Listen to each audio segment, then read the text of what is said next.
Hello, my beautiful buds. Welcome back to my channel, Sprouts with Joy. My name is Joy, and if you'd like to talk about plants, you're in the right place. I was originally going to title this video something along the lines of like plants that are really frustrating me right now. But as I was thinking about it and walking around my collection, I kind of had the realization that these plants are not exactly frustrating me per se. It's more like I see their potential and they've either fallen from grace from where, they were like really beautiful plants in my collection and have since regressed.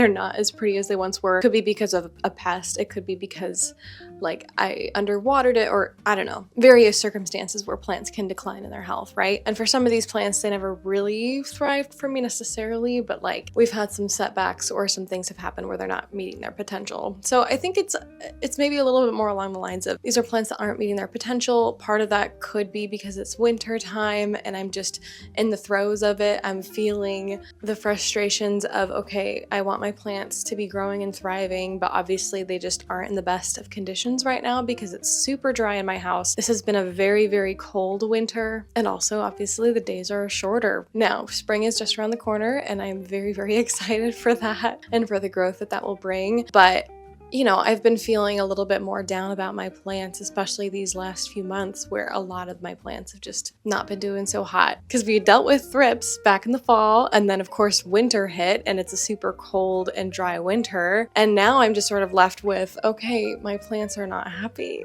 So really the goal of this video is I want to be honest with you guys and maybe vent a little bit, but really the heart of it, I'm not that frustrated with these plants, and really for most of these plants, I could be doing something different, or I could be caring for them better, or I just haven't fully figured it out yet. So have some grace for me as well. But I have my suspicions that a lot of you guys will be able to relate to me, because I think that all of us have at least one plant in our collection that like is not cooperating for whatever reason, or hasn't met its potential, or has had setbacks. So yes, I'm here to express that with you all, to commiserate. This is one of those videos. All right, the first woeful plant is my Begonia Immaculata Whitey. For I want to say 1.5 to 2 years, this plant seriously thrived in my collection. It was massive and sprawling and gorgeous. I propagated it. I had tons of propagations of this plant. At some point last year, it just started to get really crispy leaves, and it started to, grow in a little bit more pale like this. I don't know, just not quite as vibrant, not growing at the same rate that it did in the past. And this plant really humbled me because I truly thought that I had it figured out, or that it liked me or liked my environment. But I don't know, something must have changed. I don't fully know what, because it's really been on the decline this whole year basically. And as you can see, I mean, it's alive and it's putting off new growth, but it's just kind of ugly looking, like it's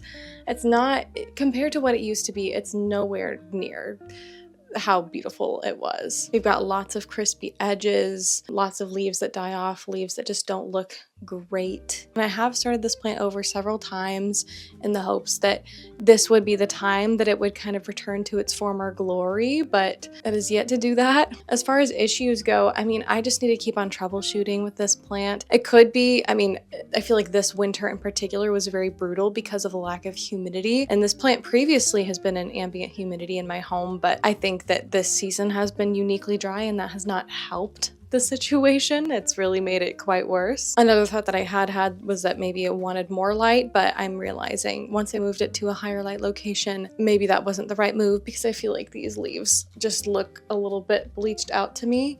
Because if you're familiar with the Begonia Immaculata Whitey, oftentimes it will have very like deep emerald colored leaves, almost just like a much deeper green than this kind of pale green that I've got going on. So it's just not it. It's just not what it used to be, and I'm honestly really sad about that. I've been mourning it every single time I see it. I'm like, oh, this seriously was one of my top 10 plants in my collection at one point, I think, which is saying something in a plant collection of over 120 plants. But right now it's honestly kind of close to the bottom. given the way that it is, and I just want it to be back to normal. I'm just gonna have to troubleshoot. I think I'm gonna propagate it yet again and start it over yet again and try maybe a different potting medium, maybe a different location. I want to be careful to not change too many factors at once because, you know, science and what they teach you in science class, if you change too many variables, like, you're not gonna know what the true problem was. But honestly, in my impatience, I may just try to do multiple things at once that I suspect may be the cause. But yeah, I just want this plant to be beautiful again. And I'm not meaning to be offensive. Like, I'm not saying that you're like not beautiful, because there are things to love still about it, but nah, she's kind of ugly. I do want to also follow up and say that I intend to try to solve all of these plant problems gradually, especially in the springtime. I've got a lot of repotting to do. I'm gonna do lots of fertilizing and plant prevention and propagating. I don't know. I have plans, okay? So do not fear. I'm not just gonna complain about my plants and not do anything about it. But I also know that I'm limited in my capacity, so I can't spend a full-time job's worth of hours doting over all of my plants all the time either. So we're being realistic here. The next plant that has caused some significant, I don't know, like annoyance and disappointment, some general negative emotions, has been my Synapsis pictus argyrius. And wow, this pot is very heavy.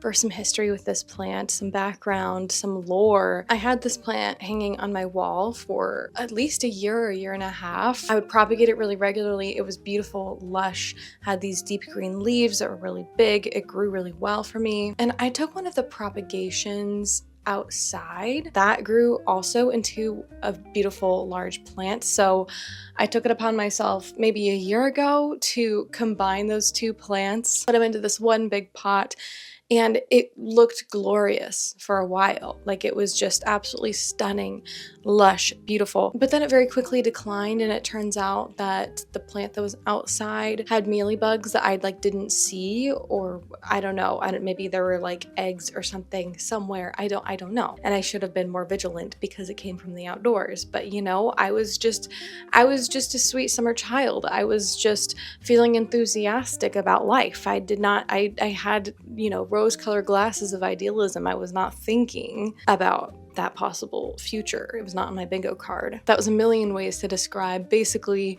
I made a bad choice, okay? And mealybugs ravaged this plant for months upon months upon months. And now we're at a point where I'm thinking, I mean, I haven't seen a mealybug on it recently, but mealybugs are one of those pests where you never know. They might just pop up again. It's inexplicable. But yeah, so she was unhappy with the mealybugs. Also, perpetually seems thirsty. Like, I literally, so honestly, today's probably a good day for her. She looks not too bad, but in general, this plant just perpetually looks thirsty. I'm of the mind that I'm going to switch it out of terracotta at some point, because I'm like, clearly it's not working out, even though I had this plant in terracotta previously and it did completely fine. It also gives me lots of runners, which is just like a Synapsis-ism. I usually just chop them off, to be honest. I think that the leaves up top have gotten really bleached, so maybe for a while there was too much light, but I've since kept the grow light off that is like right above it most of the time, not always, but most of the time I keep it off, and I don't know, I think that has helped.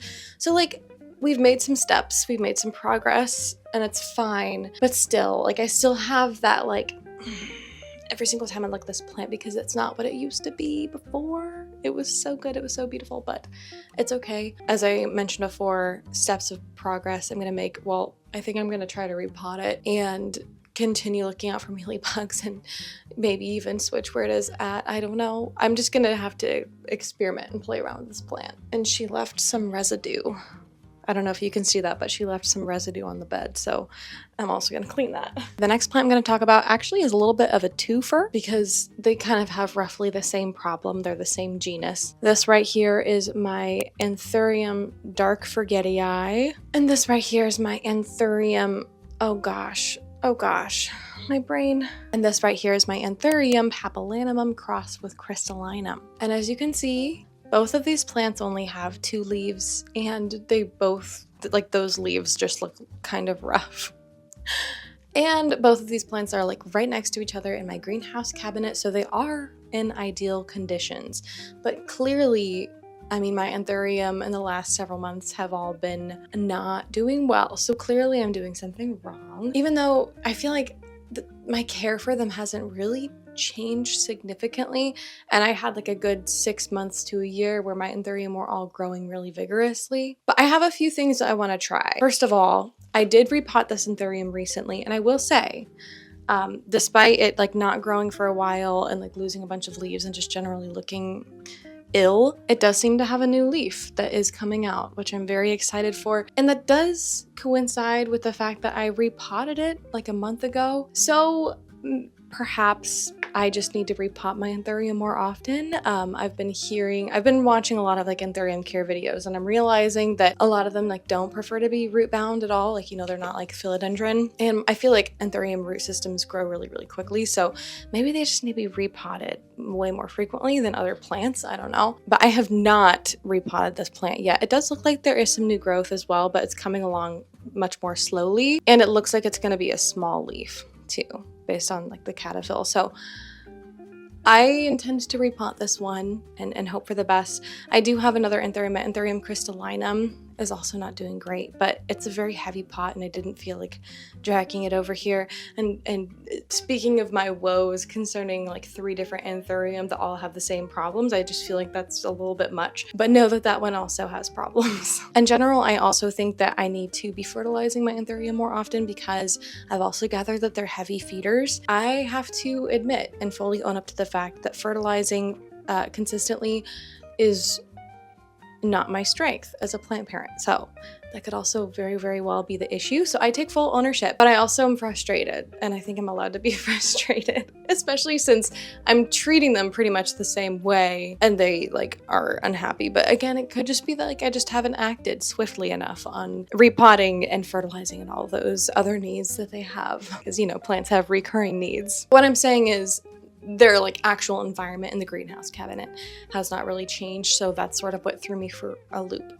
for a little bit there. All right, the next plant that has caused some frustration. It's the only Hoya, because I feel like Hoya are fairly low maintenance, and most of my Hoya are doing pretty well. Like the biggest issue that some of them have is that they just don't grow as much in the winter time, which I guess is my annoyance with some of these other plants, but like at least they all like still look pretty, if that makes sense. Like if the plant isn't growing but at least it looks pretty, I'm like, well, you know, whatever. It's kind of how like my Monstera constellation is. I considered putting it on this list, but then I was like, well, it's fine. Like I don't need my plants to like be consistently putting out new leaves as long as it looks pretty in that stasis.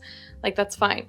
But this one in particular, so this is Hoya elliptica, it also has not really been putting off new leaves, which is fine, but the thing that annoys me the most is that it keeps blasting its blooms. And I already talked about this in my previous video where I was discussing Hoya blooms. If you haven't seen it, it was a lot of fun. I got to kind of dream about the Hoya blooms I'm most excited for in my collection. But this one is one such plant where I am utterly so excited for it to bloom for me. And it's like trolling me, you know, because it's come so close to blooming a gazillion times. And every single time the bloom just stops and it drops, and it's like so close. It's on the cusp of having all those little flowers open, and then I never get the satisfaction. So it's just really a letdown. And so this is why this plant is just constantly disappointing me. And really, I can already see the history of just how many times this plant has attempted to bloom, because we've got like 3 peduncles here and all of them have multiple points. Like it's just like,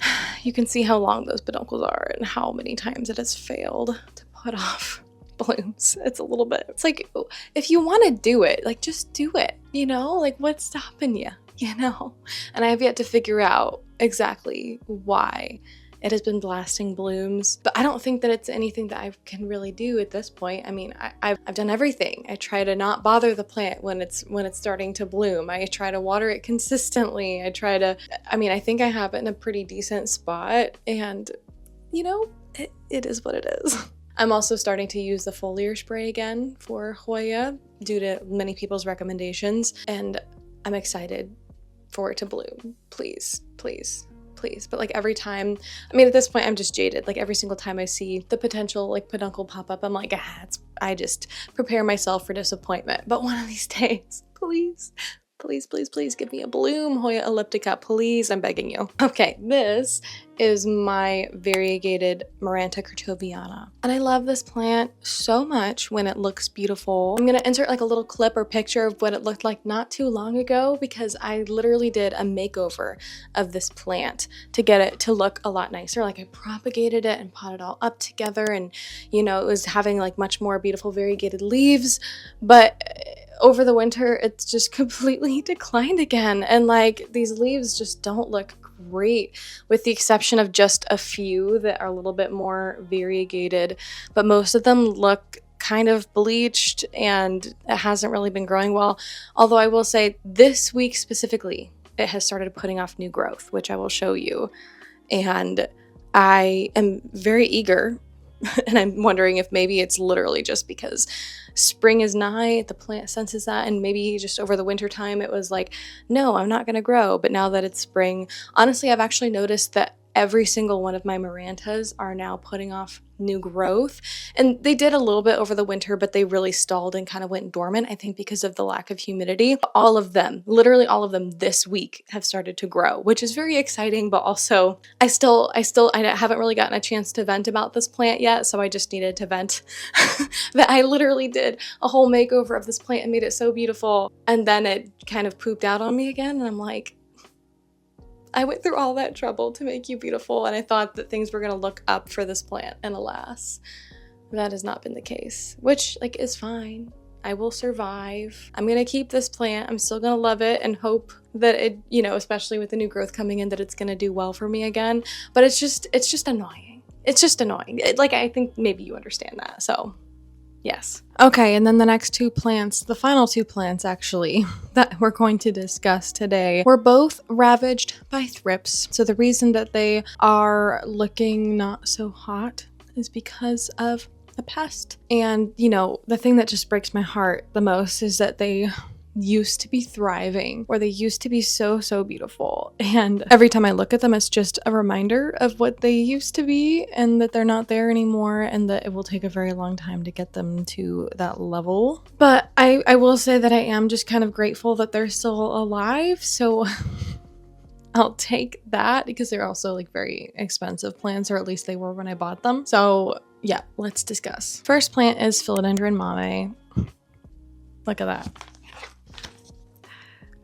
That is what remains of my beautiful plant after it being completely ravaged by thrips. And it does have new growth down here. I don't know how well you can make that out. It's kind of awkward to handle this pot, but it is what it is. I've had to make my peace with it. Now, I will say, thankfully, I did propagate this plant previously and kind of divided it into 3 plants. One of them I gave away to a friend of mine, but I still was kind of hanging on to one of them. And this one, like, it didn't look very good, and it still doesn't look great.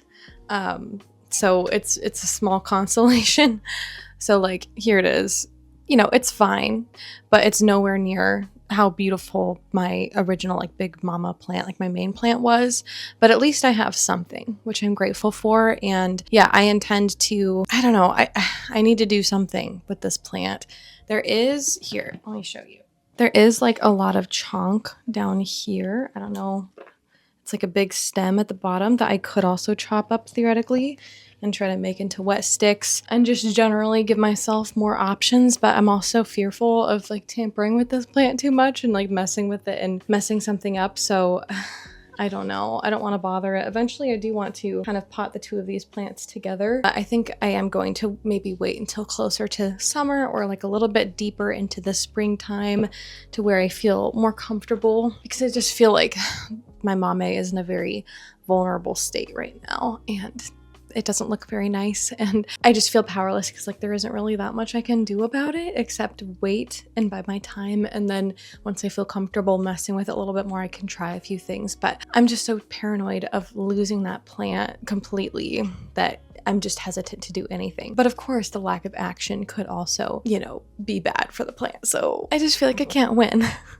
You know, have any of you felt that before? And then the last one. Okay, this is my Monstera albo. I took this top cut a little while ago. I think I did it in a video. Actually, this plant also was ravaged by thrips completely and generally looks rough. And yeah, I took this cut several weeks ago and I had it in sphagnum moss in my greenhouse cabinet, and it was not. Like, you see how limp this looks? I was really concerned that it was rotting or like was not taking. So today I actually put it in water, and I will say in the moss, it looks like it did start putting off some new growth. So it already had, actually, I don't want to bother it. It already had an aerial root right here. And you see that like kind of like white part at the end. It looks like that aerial root has started to grow. It also appears another very, very small root has started down here. Do you see that? So I have hope that it's going to root for me. I think the water will maybe be a simpler process for it because it just was not fully taking to the moss, and I got very paranoid. And when that happens, I'm like, okay, let's put you in water and see if that helps. So that's what I'm trying now. I'm trying water for this plant. I do have like the original plant still back here. And I did notice today, actually, this is a glimmer of hope. I did notice today that it has a little bit more of a growth. I don't know how well you can see that, but it does have an activated growth point from kind of right below where I chopped it. You know, I'm grateful that this part of the plant is at least growing as well. And eventually I might also kind of chop up the rest of this plant. But really, I just was paranoid. So I didn't want to chop up the entire thing and risk losing all of it. So I'm just sort of doing it in stages, if that makes sense. And as I feel comfortable, I will continue to chop up this plant and kind of see what I can salvage from it. So, but yeah, those are all of the plants that I just generally have some like mixed feelings on. Actually, I'm sure that there are a few others in my collection too. But yeah, I didn't want to like sit here and talk about 20 plants, so I settled for however many plants that was. I didn't really count. And overall, you know, these are just plants that like I see their potential. I see what they can be, either because they've done well for me in the past or because they're beautiful plants that I love and I've seen like in other people's collections, and I just want them to thrive for me too. As we're looking into the spring, I'm feeling a little bit more hopeful that maybe these plants will grow better for me in the future and that we'll kind of overcome our difficulties and challenges with these plants. But for now, these plants have been struggling. These plants have been a little bit of a challenge and are not doing what I want them to be doing. So yeah, let me know if you have any plants like that in your collection. Honestly, I'm pretty certain that we all do, especially like the bigger that your plant collection is, the more likely that you maybe have a handful of plants that just have declined or just aren't doing as well as they used to, or are generally frustrating for whatever reason. Like it's just inexplicable as to why they're not doing what you want them to do. So I'd love to hear about that. But other than that, if you like this video, please feel free to leave a like, comment, subscribe. All those things are super helpful to my channel and to this little community that I'm trying to build. So yeah, I hope that you have a wonderful and blessed day. Bye-bye.